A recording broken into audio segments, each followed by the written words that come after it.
Hello, my dear cuties. Very well. Welcome back to my channel Love is Life 2.0. Then आप सुन रहे हो Shri and जन्नत की love story. But ये confusion तो अभी भी है कि श्री की पार्टनर कौन बनेगी, आखिर जन्नत या अविका। सो गाइस, इस स्टोरी का टाइटल है my heart belongs to you. So guys, इस स्टोरी के लास्ट चैप्टर में कुछ ऐसा हुआ था कि जो श्री रहती है वो अपने ही रुतबे से वहां से निकल जाती है। पीछे से अबिका उसे बस देखी जा रही होती है, साथ ही जन्नत की नजर भी उसके ऊपर पड़ी ही रहती है। मतलब उसको बस प्यार से वो देख रही थी। वो उसको सॉरी बोलने के लिए इतना ज्यादा एक्साइटेड थी ना कि वो खुद नहीं समझ पा रही थी आखिर वो ऐसा क्यों सोच रही है। उसे खुद को भी समझ नहीं आ रहा था। ऐसे ही टाइम बीतता जाता है और हम देखते हैं श्री को, जो कि फाइनली कॉलेज की साइड बढ़ती है और प्रिंसिपल मैम से मिलती है। जी हाँ, प्रिंसिपल मैम। वहाँ से मिलने के बाद जो प्रिंसिपल मैम रहती है उसके साथ बहुत हंसी मजाक करती है। साथ ही प्रिंसिपल मैम कोई नॉर्मल पर्सन नहीं थी, शायद वो हमारी श्री से रिलेटिव कुछ थी, बट ये हम जानेंगे स्टोरी के आगे। सो गाइस, वो प्रिंसिपल उसे हंस के बात करते हुए उसे बाहर छोड़ती है। तो श्री बोलती है ठीक है मैम, मैं चलती हूँ। तो सामने से वो बोलती है ठीक है, अपना ध्यान रखना। ऐसे ही श्री वहां से हंसते हुए वहां से निकल जाती है। साथ ही वहां पे जितने भी स्टूडेंट्स रहते हैं उनके दिमाग में ये सवाल था कि आखिर प्रिंसिपल मैम श्री से इतना हंसकर क्यों बात कर रही थी और वो उनकी हंसी इतना अलग था। कोई अपने पुराने पर्सन से मिल रहा है। कुछ तो गड़बड़ है, लेकिन किसी को नहीं पता था कि श्री है कौन और प्रिंसिपल मैम और श्री के बीच का रिलेशन क्या है। देन हमें पता चलता है कि जो प्रिंसिपल मैम थी वो कोई ओल्ड लेडी नहीं थी। उनकी एज 40 के आसपास थी। यार 40 के एज में भी कोई ओल्ड नहीं रहता। ओके, तो वो 40 के एज के अराउंड थी। देन वो बहुत यंग दिखती थी। उनका बॉडी स्ट्रक्चर सच में बहुत बवाल था। वो बहुत सेक्सी थी जैसा भी था, लेकिन उन्होंने अपनी बॉडी को बहुत अच्छे से मेंटेन किया था। अगर कोई उसे देखे तो बोले कि यार ये तो 25 या 22 की एज की है, बट वो उतनी छोटी तो नहीं थी। रियलिटी में उनकी एज 40 थी। सारे बंदे के दिमाग में क्वेश्चन था, लेकिन उनको लगा कि यार शायद हो सकता है कि ये टॉपर है इसलिए इनसे बहुत अच्छे से बात कर रहे हैं। कुछ को पता था कि श्री कौन है और कुछ को नहीं पता था, जो कि फ्रेश स्टूडेंट थे और जो सेकंड ईयर के स्टूडेंट थे उनको नहीं पता था। एंड हमारी श्री तो सीनियर थी ना, तो उसे तो किसी भी चीज से कोई फर्क ही नहीं पड़ता था। वो चुपचाप वहां से निकल जाती है, अपनी बाइक उठाती है और वहां से सीधा निकल जाती है। सो हमें सेकंड सीन में दिखाया जाता है अविका की साइड। अविका अपनी फ्रेंड को उन चीजों के बारे में बताती है, तो सामने से बोलती है क्या तू सच बोल रही है क्या श्री तुम लोग की साइड है। तो सामने से अविका हंसते हुए बोलती है यस यार, तुम्हें पता है मैंने उसको अपनी आंखों से देखा है, वो कितनी प्रीटी है। जब वो फाइट करती है ना यार बवाल लगती है। तो सामने से उसकी फ्रेंड बोलती है यार मैं तो उसके ऊपर मर ही जाऊं, मैं उसको पता है लाइन हमेशा मारती थी, लेकिन मुझे डर था कि इसको लड़कियों में दिलचस्पी नहीं होगी इसलिए मैं इनसे दूर रहती थी। बट यार सीरियसली वो बहुत ज्यादा सेक्सी थी। तो सामने से अभी कभी हंसते हुए और ब्लश करते हुए बोलती है तुम्हारी बातों में तो बहुत ज्यादा पॉइंट है, मैं चाहती हूँ उसको अपने सीने से लगा करके रखना, बट ये हो नहीं सकता है। सामने उसकी फ्रेंड बोलती है यार अब तूने बताया है तो मेरा मन कर रहा है मैं उसी कॉलेज में आ जाऊं। तो बोलती है अच्छा तू मत आ, वो मेरी है। अविका ये बोल के स्माइल करती है। सामने से उसकी फ्रेंड बोलती है what do you mean by वो तेरी है, वो मेरी भी हो सकती है, मतलब मैं भी कोई नमूना तो नहीं हूँ ना, मैं भी प्रीटी हूँ, स्मार्ट हूँ, गुड लुकिंग हूँ, ऑब्वियसली वो मुझे भी पसंद कर सकती है। तो सामने से अविका बोलती है ओ सीरियसली तू गुड लुकिंग है। ओ ऐसे बोल के अविका उसका मजाक उड़ा रही थी, जिससे वो बंदी गुस्से से बोलती है तू देख, तू मुझे ज्यादा परेशान मत कर, तू देख ले मैं आ रही हूँ तेरे कॉलेज। ऐसे बोल के वो बंदी कॉल कट कर देती है। अविका थोड़ा टेंस में आ जाती है, क्योंकि उसको पता था कि वो भी नॉर्मल पर्सन तो नहीं है, वो खुद गुड लुकिंग तो है बहुत ज्यादा। ऐसे बोल के वो मन ही मन सोच रही होती है। लेकिन हमें सेकंड सीन में दिखाया जाता है जन्नत की साइड। जन्नत अपनी फ्रेंड के साथ अपने घर की साइड बढ़ रही होती है। उसकी फ्रेंड कार ड्राइव कर रही होती है। जन्नत का मूड आज नहीं था, इसलिए वो उसको बोलती है। देन उसकी फ्रेंड बोलती है यार आखिर तुझे हुआ क्या है? तो सामने से जन्नत बोलती है मुझे क्या हुआ है, सब ठीक ही है। तो बोलती है ओ अच्छा, तूने देखा श्री किस तरीके से उन लोगों को सबक सिखा रही थी, सच में वो कितनी औसम है। क्यों? ऐसे बोल के वो जन्नत के साइड देख करके बात कर रही होती है। जन्नत गुस्से से उसके साइड देखती है, बोलती है क्या हुआ तुझे, तू मुझे इस तरीके से क्यों देख रही है, ऐसा लग रहा है तू मुझे खा ही डालेगी। तो बोलती है कुछ नहीं, चुपचाप कार चला, इधर उधर अपना ध्यान मत दे। ऐसे बोल के श्री चुप हो सॉरी जन्नत चुप हो जाती है। सामने से उसकी फ्रेंड उसके साइड थोड़ा शक भरी निगाहों से देख रही होती है, आखिर इसको हुआ क्या है। वैसे ही जैसे कि मुझे भी शक है, छोड़ो। आगे वो बोलती है हे तुझे कुछ हुआ है क्या? जब से हम रेस्टोरेंट से आए हैं तब से तेरा जो दिमाग है किसी और ही डायमेंशन में फंस गया है। तो बोलती है क्या मतलब? तो बोलती है यार कुछ तो गड़बड़ है। तो बोलती है कुछ भी गड़बड़ नहीं है, तू जल्दी चल, नहीं चलना है ना तो साइड कर कार, मैं चलाती हूँ। तो बोलती है ओ हो होल्ड डाउन बेब्स, मैं चला रही हूँ। ऐसे बोल के वो कार को थोड़ा फास्टली ड्राइविंग करने स्टार्ट कर देती है। कुछ ही टाइम में ये दोनों उनके घर पहुंच जाते हैं। उसकी फ्रेंड बोलती है तो कार को तू अब मुझे कौन ले जाएगा? तो बोलती है तू पकड़ के जाना कार, मेरा दिमाग ना खराब कर। ऐसे बोल के थोड़ा चिढ़ते हुए जन्नत अंदर की साइड चली जाती है। उसकी फ्रेंड थोड़ा शॉक्ड होती है और बोलती है ओह माय गॉड, आखिर इसको हुआ क्या है। ऐसे बोल के वो भी वहां से निकल जाती है। सेकंड सीन पे हमें जन्नत का सीन दिखाया जाता है। वो अपने रूम में आकर के लेट जाती है और खुद को टच करते हुए बोलती है यार क्या मेरा फेस क्या प्रीटी नहीं है, मैं प्रीटी नहीं हूँ। ऐसा वो बोल के अपना फेस को टच कर रही होती है। साथ ही वो आईने के पास जाती है और खुद को देखना स्टार्ट कर देती है और बोलती है यार लेफ्ट से भी मैं ठीक ही देखती हूँ, राइट से भी मैं अच्छी ही दिखती हूँ, बट वो मेरी साइड कोई भी मतलब मुझे 2 मिनट के लिए भी मेरे साइड क्यों नहीं देखती है? क्या ये इसलिए है कि मैंने उसे पहले बहुत ज्यादा परेशान किया था, या मैंने उसको हर्ट किया था, इसकी वजह से है? ऐसे बोल के जन्नत चुप हो जाती है और वो अपने ही फेस को एक बार निहार रही होती है और पुरानी बातों को याद करती है, जहाँ पे उसने हमारी श्री के साथ बहुत ज्यादा मिसबिहेव किया था, लाइक रेस्तरा पे, जहाँ पे उसने बहुत लोगों के सामने उसका बहुत गंदे तरीके से इंसल्ट किया था। ये बात अभी भी उस कॉलेज में कहीं ना कहीं थी, लेकिन कोई जाकर के जन्नत को ये बोले कि तुमने जिसको लाइक किया है आखिर वो है कौन, उस लड़की का क्या हुआ। सभी को जानने में बहुत दिलचस्पी थी, लेकिन इसको उसी के क्लास के मेंबर्स में से कुछ जानते थे और कुछ नहीं जानते थे, और कुछ की इतना भी मिसाल नहीं था कि वो किसी के सामने जन्नत और श्री का नाम ले, क्योंकि जन्नत ने उनको धमकाया था और जन्नत का बैकग्राउंड भी स्ट्रॉन्ग था। तो मुझे पता था कि उसके बैकग्राउंड में जो शख्स है उससे हम पंगा नहीं ले सकते। अगर हमने बाई चांस उसको अफेंड किया तो हो सकता है उनकी फैमिली हमारी जिंदगी नर्क से भी बदतर बना सकती है। ऐसे सोचकर सभी बंदे जन्नत से डरते थे, इसलिए उनकी ये जो बात थी ना, उनके क्लासरूम से कभी बाहर नहीं गई। हाँ, आपस में क्लास में गुफ्तगू तो होती थी, लेकिन क्लासरूम से बाहर जाने का किसी का भी मजाल नहीं था उनकी ये गुफ्तगू की। सो गाइस चलिए स्टार्ट करें। सामने से जो जन्नत रहती है फाइनली अपने कॉलेज पहुंच जाती है और अपने फ्रेंड के साथ अपने क्लासरूम के साथ एंटर करते हैं। साथ ही हमें दिखाया जाता है कि क्लासरूम में श्री की एंट्री हो रही होती है।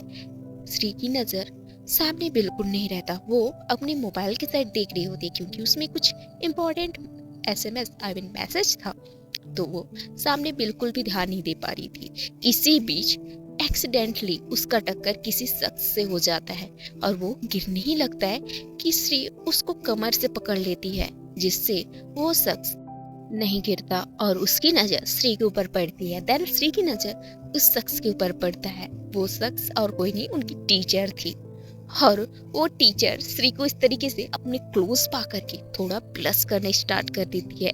श्री उनको देखकर हैरान हो जाती है और उनको अच्छे से खड़ा करती है और उनके सामने झुककर बोलती है आई एम सॉरी टीचर, वो थोड़ा सा मतलब मोबाइल पे एक मैसेज आया था तो मैं उसको चेक कर रही थी।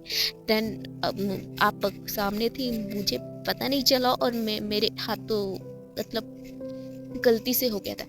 ये सब एक एक्सीडेंट था, सीरियसली मैंने कुछ नहीं किया है। वो टीचर उसको कुछ नहीं बोलती और बोलती है जाकर अपनी सीट पे जाकर बैठो। तो सामने से श्री अपना सर हाँ में हिलाती है और वो चुपचाप अपने फ्रेंड लोग के पास जाकर के बैठ जाती है। उसकी फ्रेंड बोलती है यार तुम पागल हो गया, तुम सामने देखकर भी चल सकती थी। श्री बोलती है यार मेरी नजर ही नहीं लगी उनके ऊपर, मतलब मेरे पास सच में इंपॉर्टेंट मैसेज आया था, मैं वही चेक कर रही थी। तो उसकी फ्रेंड हंसते हुए बोलती है सच में तुम पागल हो। तो बोलती है हाँ अब क्या करूँ। तो एक उसकी फ्रेंड साइड की फ्रेंड बोलती है यार तुझे पता है ना ये कितनी ज्यादा खड़ूस है और इनको कितना ज्यादा गुस्सा आता है। तो बोलती है हाँ अनमैरिड है ना इसलिए। तो उसकी इस बात को सुनकर के ये सभी हंसने स्टार्ट कर देते हैं। सामने से श्री बोलती है अपने लिप्स के ऊपर फिंगर लगते हुए शांत हो जाओ, मैम ने सुन लिया ना तो हम तीनों हम चारों क्लास के बाहर अपना हाथ खड़े होकर के देखेंगे सभी को। तो बोलते हाँ हाँ समझ गए।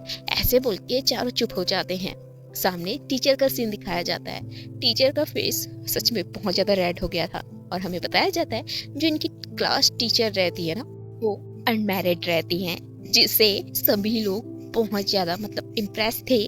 उनकी स्टडी जिस तरीके से पढ़ाया जाता था वो सच में बहुत अच्छा था और सारे स्टूडेंट उनको बहुत पसंद करते थे। ये वो टीचर नहीं थी, मुस्कान मैम नहीं थी। ओके, तो ये मुस्कान नहीं थी तो ज्यादा मत सोचो। तो ये दूसरी टीचर थी क्योंकि इनका लेवल अप हो गया था, फाइनल ईयर में थी। तो छोड़िए आगे चलते हैं। तो वो टीचर जो रहती है थोड़ा ब्लश कर रही होती है, जिसको जन्नत नोटिस कर लेती है क्योंकि यार जब इन दोनों का जब इस तरीके से हालत था शायद वो एक्सीडेंटली ही सही बट हमारी जन्नत की नजर इन दोनों के ऊपर पड़ती है, पता नहीं बट उसको बहुत गुस्सा आता है। अब शायद हो सकता है कि जन्नत फाइनली स्त्री को लाइक करती थी, क्या वो उसकी लुक को लेकर के है। यार मुझे तो आजकल की लड़कियों के ऊपर बहुत डाउट रहता है, छोड़ो। तो जन्नत उसको देख करके बहुत ज्यादा गुस्सा होती है, टीचर को कुछ बोल नहीं पाती और जन्नत को भाई वो तो कुछ कह ही नहीं पाती क्योंकि मिस्टेक तो उसका ही था। वो अभी तक उसको सॉरी नहीं बोली थी। तो जन्नत नहीं चाहती थी कि अब ये मामला और भी ज्यादा बढ़े, इसलिए उसने सोच लिया था कि मैं उसे सॉरी बोल कर रहूंगी। और ये वो अपने दिल में बहुत पत्थर रख के बोलती है। यार पत्थर रख के नहीं यार, छोड़ो। तो आगे से जो टीचर रहती है वो अपना क्लास स्टार्ट करती है। सारे स्टूडेंट का ध्यान टीचर के स्टडी के ऊपर रहता है, लेकिन लेकिन लेकिन लेकिन जन्नत का ध्यान टीचर के साइड तो बिल्कुल भी नहीं था। वो ध्यान था श्री के ऊपर। श्री अपना ध्यान फुल टीचर के साइड लगा करके बहुत आराम से बैठ करके स्टडी कर रही थी। तो इस बीच हमें श्री का बैकग्राउंड दिखाया जाता है, जिसमें हमारी श्री पढ़ाई में बहुत ज्यादा वो करती थी, नौटंकी करती थी। मेरी जैसे वो क्लास में बहुत कम रहती थी, क्लास के बीच वो बंक करती थी और सारे टीचर्स इस बात के लिए उससे बहुत ज्यादा गुस्सा रहते थे, नाराज रहते थे। देन वो उसकी फैमिली को हमेशा नोटिस देते थे, जिसकी वजह से उसकी फैमिली भी बहुत परेशान थी। देन हमें बताया जाता है कि उसकी सेकंड सिस्टर पढ़ाई में उतनी इंटेलिजेंट थी, हर एक चीज में थी, लेकिन जब उसने कॉलेज ज्वाइन किया था तो सबसे चुपके रहती थी, चुपके नहीं छुपके, सभी से अलग रहती थी और अपनी पढ़ाई में बस फोकस करती थी, किसी से बात नहीं करती थी, जिसकी वजह से वो अकेली ऐसी इंसान बच जाती है जिसे सभी लोग बुली करते थे, जिससे वो बहुत ज्यादा टेंशन में रहती थी। लेकिन इन सभी को स्किप करके अपनी स्टडी के ऊपर फोकस करती है। देन हमें दिखाया जाता है प्रेजेंट का सीन। तो हमारी श्री इन चीजों को सोचते हुए वो सामने देख रही होती है और मन लगा के पढ़ाई कर रही होती है। उसके फ्रेंड भी उसके साथ देख रहे होते हैं। सामने से श्री बोलती है क्या हुआ, तुम लोग मुझे ऐसे क्यों देख रहे हो। तो बोलती है यार एवी बट तुम ना देखने में बहुत ज्यादा प्यारी लगती हो यार, क्यूट लगती हो, और तुम कैसे स्टडी में इतना ज्यादा फोकस करके पढ़ती हो।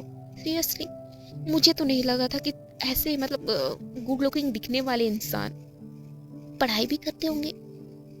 ऐसे बोल के वो श्री के साथ देख रहे होते हैं। श्री स्माइल करती है, बोलती है हम इस तरीके से क्लास के बीच अगर बात करेंगे ना तो टीचर का ध्यान हमारे ऊपर आएगा और टीचर बोलेंगे हमारी क्लास की पढ़ाकू लड़कियां आपस में गुफ्तगू कर रही हैं, इनको उनका डर नहीं है क्या, ये बोल के हमें बाहर कर सकती है, इसलिए अभी शांत रहो। ऐसे बोल के उन सभी को शांत कराती है। ऐसे इनका क्लास ओवर होता है। देन हमें नेक्स्ट सीन में दिखाया जाता है कि जो हमारी श्री रहती है अपनी फ्रेंड्स के साथ कैफेटेरिया एरिया के साथ चले जाते हैं। इसके पीछे जन्नत भी चली जाती है। जिस बीच जो श्री थी वो उनसे बोलती है तुम लोग वहाँ पे जाओ, मुझे थोड़ा सा काम है, एक्चुअली मैंने अपने बाइक पे कुछ मैंने छोड़ा है तो मैं उसको लेने जा रही हूँ। तो बोलती है हम भी आते हैं। तो श्री बोलते हैं कम ऑन तुम जाकर ऑर्डर करो, मैं आ रही हूँ ना, यूं गई यूं आई, ऐसे बोल के वो चुटकी बजाती है। तो उनके फ्रेंड हंसते हुए बोलते ठीक है जल्दी आना। इधर हमारी श्री जल्दी से अपनी गाड़ी के साथ जा रही होती है, लेकिन इसी बीच उसके पीछे हमारी जो जन्नत थी वो उसको आवाज देती हुए बोलती है श्री। तो श्री थोड़ा कंफ्यूज होती है, वो इधर उधर देखती है लेकिन कोई नहीं दिखता। जब वो पीछे मुड़ के देखती है तो उसके सामने जन्नत थी। वो उसको देखकर थोड़ा सरप्राइज हो जाती है और वो बोलते हैं यार ये मुझे क्यों आवाज देगी, मैं ज्यादा सोच रही हूँ। ऐसे बोल के वो 2 कदम आगे जा ही रही होती है, फिर से जन्नत आवाज देती है श्री सुनो मुझे तुमसे कुछ बात करनी है। श्री खड़ी हो जाती है, फिर से बैक टर्न होती है। तभी जन्नत उसके पास आते हुए बोलती है एक्चुअली मुझे तुमसे कुछ बात करनी है जो कि बहुत इंपॉर्टेंट है। श्री शांत हो जाती है। जन्नत बोलती है क्या हम बात कर सकते हैं? श्री बोलती है बट मुझे बात नहीं करना ना। तो श्री की बात सुन के जन्नत बोलती है आई नो आपको बात नहीं करना होगा बट मुझे सच में बात करनी है, बहुत इंपॉर्टेंट है। तो बोलती है ओके ठीक है बोलो। तो जन्नत जो रहती है अपने आसपास देखती है, वहाँ बहुत सारे स्टूडेंट रहते हैं। हाँ सभी का वो अर्थ था, इन्हीं का नहीं। तो सारे स्टूडेंट्स को देख करके थोड़ा सा जन्नत को अजीब फील होता है। तो बोलती है क्या हम कहीं मतलब अकेले में बात कर सकते हैं, क्योंकि यहाँ पे बहुत सारे लोग हैं। तो बोलती है तुम्हें यहाँ बात करना है तो कर सकती हो, अगर नहीं करना है तो कोई ना मैं जा रही हूँ। ऐसे बोल के जन्नत श्री वहाँ से जा ही रही होती है कि जन्नत उसका हाथ पकड़ती है। श्री उसके हाथों को देखती है और अपने हाथों के ऊपर उसका हाथ दे करके थोड़ा सा उसको गुस्सा आता है। लाइक उसके जो फेस का रिएक्शन रहता है ऑटोमेटिकली चेंज हो जाता है। सामने से जन्नत बोलती है एक्चुअली मुझे एक इम्पोर्टेंट बात करनी है, मैंने बोला ना तो तुम मेरी बात सुन लो। तो जन्नत श्री एक लंबी सांस लेती है और बोलती है ठीक है बोलो क्या हुआ। आगे जन्नत बोलती है इसका क्या मतलब है, ठीक है ओके बोलो। अब वो एक्चुअली तो बोलती है यार तुम बोलोगी या नहीं, ये एक्चुअली ठीक है, मतलब मैं बोल रही हूँ ना कि तुम ठीक है बोलो, मैं सुनने के रेडी हूँ, तो इसके बाद भी तुम्हें समझ नहीं आ रहा है मैं क्या बोल रही हूँ। तो जन्नत बोलती ओके ओके इट्स ओके, मैं समझ गई, मैं बोल रही हूँ ना। ऐसे बोल के जन्नत खुद को रिलैक्स करती है और बोलती है एक्चुअली मुझे बस ये कहना था कि आई एम सॉरी। श्री थोड़ा सॉफ्ट होते हुए बोलती है क्यों सॉरी क्यों। सामने से जन्नत थोड़ा सा एम्बैरेस होते हुए बोलती है एक्चुअली मैंने उस दिन रेस्तरा में तुम्हारे साथ जो किया, सच में मुझे ये सच में नहीं पता था कि तुम्हें हर्ट होगा एंड तुम इस तरीके से चेंज हो जाओगी। लाइक सीरियसली मुझे नहीं पता था, बट तुमने ऐसा वर्ड बोला भी था जो कि मुझे पसंद नहीं था, और सच बताऊं मुझे तुम्हारे ऊपर इंटरेस्ट नहीं था। तो सामने से श्री हंसते बोलती है okay fine it's my mistake, okay ये मेरा मिस्टेक था कि मैं तुम्हें लाइक की, जो भी था ओके, बट अब ऐसा कुछ नहीं है। तो जाओ यार, मतलब मस्त रहो, अच्छी रहो, तुम इस तरीके से मुझसे बात करो, सॉरी बोलो, it's not good okay for me. तो प्लीज जाओ यहाँ से। वैसे भी मुझे कोई फर्क नहीं पड़ता, तुमने ना बोला चलो अच्छा है, बहुत लोगों के सामने बोला तो भी अच्छा है, इसके लिए गट होना चाहिए, तुमने बोला ना वही बड़ी बात है। ऐसे बोल के जन्नत वहां से जा ही रही होती है कि जो श्री रहती है उसका हाथ पकड़ते हुए उसे रोकती है। तो जन्नत की इस हरकत को देख कर श्री को थोड़ा गुस्सा आता है और अपने हाथों की साइड फिर से देखते हुए बोलते अब क्या हुआ, ऐसे बोल के थोड़ा लाउड वे में बोलती है। श्री की बात सुन करके जन्नत चुप हो जाती है। तो जन्नत श्री बोलती है यार तुम बोलोगी तुम्हें क्या हुआ है, बार बार मुझे क्यों रोक रही हो, मुझे सच में इरिटेशन हो रहा है। तो जन्नत बोलती है आई एम सॉरी बट मुझे और कुछ बात करना है तुमसे। ऐसे बोल के जो जन्नत रहती है वो शांत हो जाती है। श्री अपने शोल्डर को, मतलब अपने शोल्डर पे जो उसने बैग कैरी किया था उसको अच्छे से करती है और उसके साइड देखते हुए अपने हाथों की साइड देखती है। तो जन्नत बोलती है I am sorry sorry sorry, ऐसे बोल के उसके हाथों को छोड़ती है। श्री बोलती है ठीक है बोलो क्या बात करनी है आपको हमसे। ऐसे बोल के वो उसके साइड दिखती है। जन्नत थोड़ा हिचकिचाते हुए बोलती है क्या हम फ्रेंड बन सकते हैं। तो जन्नत ये बोल करके चुप हो जाती है। श्री इस बात को सुन के थोड़ा शॉक्ड होते हुए बोलती है, यार एक्चुअली मुझे कुछ याद आया। लाइक तुमने ही बोला था ना कि हमारा जो मतलब लेवल है अलग है, लाइक तुम अलग ही लेवल की हो, मैं अलग ही लेवल की हूँ। सो हमारा मैच किस एंगल से होगा? ऐसे बोल के अपने दोनों हाथों को ऐसे टच करना स्टार्ट कर दिया लाइक, और बोलती है, तुमने सुना है एक बात? तो जन्नत उसके साइड देखती है। तो श्री कंटिन्यू करते हुए बोलती है, ये हाथ आपने देखा है? ये जो फिंगर है, जो फिंगर रहता है ना, वो स्मॉल एंड बिग रहता है, जिसका कोई मेल नहीं रहता है। और आप ही ने तो बोला था ना कि हमारा कोई लेवल नहीं है, एंड हम कैसे फ्रेंड बन सकते हैं? आपकी फ्रेंड आपके साथ तो है ना, तो मुझे मतलब मेरे से फ्रेंडशिप करके तुम्हें क्या मिलेगा? ऐसे बोल के श्री जन्नत की साइड देखती है। जन्नत कुछ नहीं बोलती और श्री बोलती है, ठीक है मैं चलती हूँ। ऐसे बोल के वो जा रही होती है। श्री को ऐसे जाते हुए देखकर जन्नत को बहुत बुरा लगता है और कुछ बोल नहीं पाती। वो उसके साइड बस देख रही होती है। देन इधर हमें श्री का सीन दिखाया जाता है। श्री के फेस पे एक स्माइल रहता है, जो क्यों है हम जानेंगे नेक्स्ट एपिसोड में। तो गाइस, इस स्टोरी के नेक्स्ट चैप्टर में देखते हैं कि आखिर श्री ने जन्नत का प्रपोजल क्यों ठुकराया, क्यों उसने उसकी फ्रेंडशिप का जो प्रपोजल रहता है उसे क्यों नकारा। जानेंगे नेक्स्ट एपिसोड में, और क्या होगा ये भी जानेंगे। तो गाइस, अगर मैं श्री की जगह पे रहती ना, मैं भी यही करती। मैं तो उस बंदी के साइड एक नजर भी नहीं देखती, उससे फुल टू फुल इग्नोर करती। लाइक मुझे एकदम इग्नोर करती है, भाई तू कौन है, ठीक है। तो देखते हैं इसके एपिसोड में क्या होता है। क्या जन्नत और श्री के बीच का रिलेशन आगे बढ़ेगा, या फिर इनके रिलेशन में कोई और टर्न आएगा, लाइक अनिका, या फिर अनिका की वो फ्रेंड जो कि कौन है हमें भी नहीं पता। तो गाइस, देखते हैं कि इसके नेक्स्ट चैप्टर में क्या होता है। ये बहुत ज्यादा इंटरेस्टिंग होगा, ठीक है। I am sorry, bye bye, love you all, फिर मिलते हैं।